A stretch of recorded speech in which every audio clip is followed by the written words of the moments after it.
Hi guys, my name is Nonema Tigela. Welcome to my YouTube channel. So today, let me take you through things that happened this day that are very interesting in South Africa. But before we get into doing that, guys, please make sure you do not forget to like, to share, to comment. And most importantly, please make sure you are subscribed on the channel. Please make sure you are watching videos up until the end and you are watching the ads that are coming through. So thank you so much for supporting the channel. Now, let's talk about this. The Ket Matlala and Molife situation is ongoing and it's revealing a lot that I don't think South Africans are ready for. But hey, the underworld is something else, Kesana. But let's see. So, 3 firearms linked to 18 murders and attempted murder in Vusumuzi, Ket Matlala, and Katiso Molufe cases.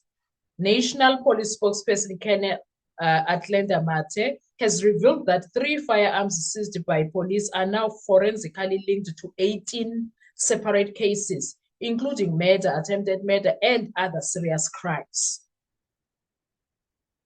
So how are we not going to believe what Nhlanhla Mkhwanazi said, guys? Siza ngamkholwa kanjani after ezi zinto zivela kanje? Mate revealed that the firearms, a single AK-47 and 2 pistols have been connected to multiple high-profile incidents, including the cases involving businessman Vusumuzi Ket Matlala and his alleged associate Katiso KT Molife. And we had a lot of things as Tusayo about Katiso KT Molife, thereby Commissioner Ukuti. He has so many people who are supporting him, and there were allegations also that his people were intimidating people, police officers, etc. there, in Gauteng province. Like, guys, there's a lot of things that are going on here in South Africa. I think that's what Mkhwanazi was referring to. I could be wrong, but I think that's what, if I remember correctly. Okay, let me put it that way. I could be wrong. And then among the confirmed links is the attempted murder of Josie Banyoni, the murder of Don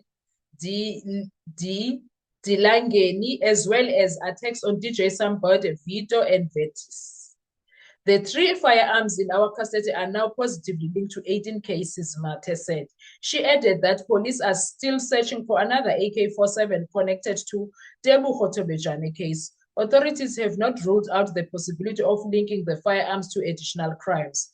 This development highlights the scale of violence associated with Matlala and Molife and the ongoing police efforts to track and prosecute those responsible for those crimes.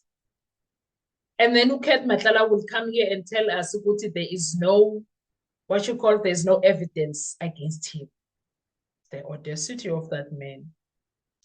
The audacity of that man.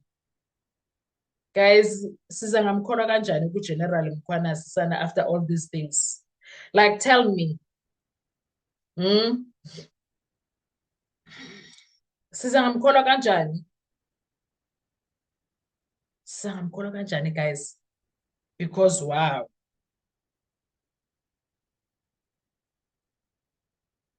Because wow, sana, wow. What a situation esidibana nayo ke sana kule case.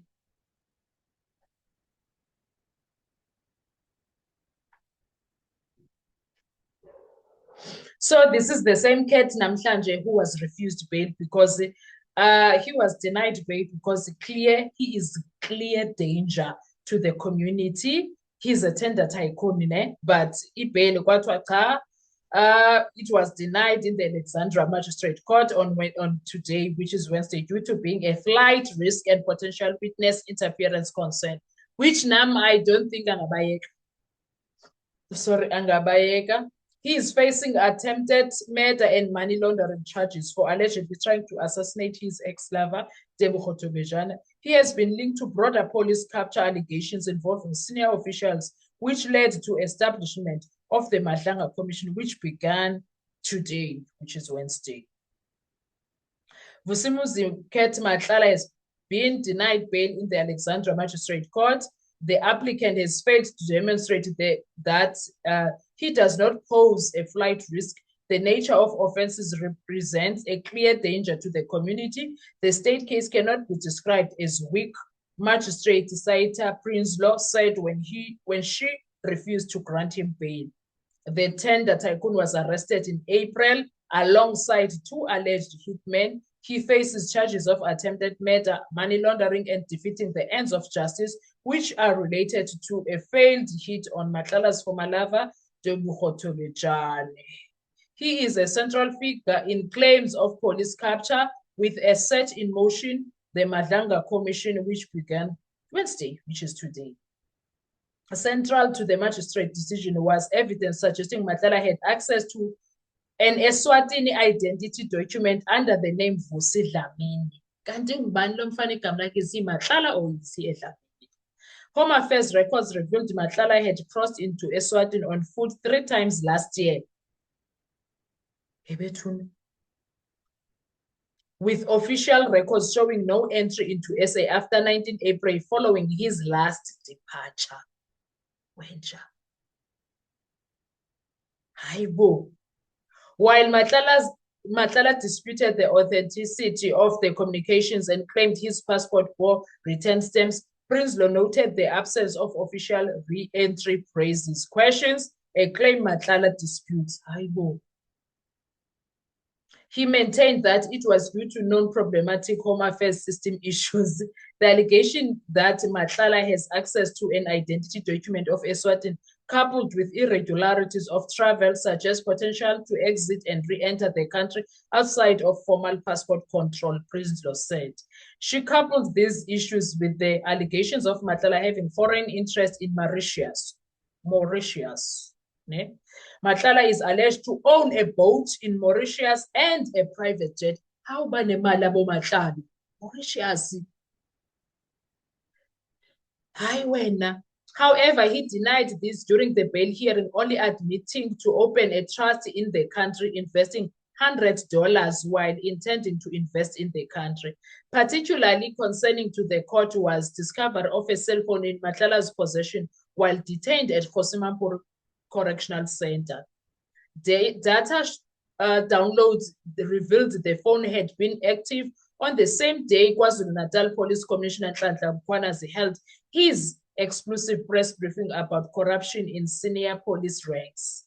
Prinsloo observed. The discovery of a cell phone while detained underscores the ability to communicate outside lawful channels. The phone contained a contact saved as operator, believed to be a police officer, and showed attempted contact from Brown Mokgotsi, who has been implicated in broader police capture allegations. With this evidence, Prinsloo found that Matlala would have been able to interfere with witnesses and obstruct the course of justice if he had been released. The court had previously heard evidence about potential witness intimidation. Tolojane reportedly received several calls from individuals whom she described as being closely aligned to the applicant, threatening her and urging her to withdraw the charges. Yay! The court relied on state evidence of suspicious financial transactions around the time of the Tolojane shooting. On the day of the attempted murder, 100,000 was transferred into an account of co-accused Tiego Mabusela's daughter, followed by 50,000 transferred to Mabusela's account. Matlala claimed these were legitimate payments for medical and funeral expenses, but the state argued the timing was suspicious and that the invoices were backdated. Matlala had emerged as a central figure, and allegations of police capture prompted establishment of the Madlanga Commission. News 24 previously reported his 360 million windfall through police health services tenders and his access to former police minister Bheki Cele and current minister Senzo Mchunu. Police spokesperson Athlenda Mathe welcomed the court's decision and said investigators continue to link firearms seized from the alleged hitmen to additional cases beyond 3 attempted murders Matlala faces. And then he has the audacity to say there is no what.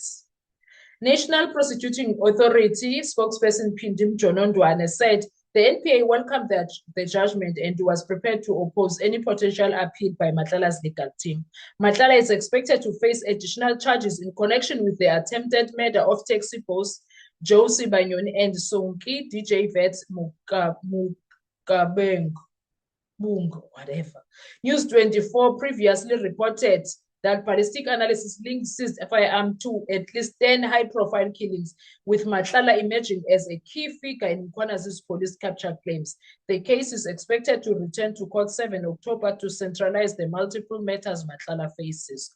Okay, so what they will do, they will take all the cases, put them in one docket, and deal with them so that Ungabiko he's appearing there and there and there. He must appear in one courtroom. Perhaps it's gonna be Johannesburg Central.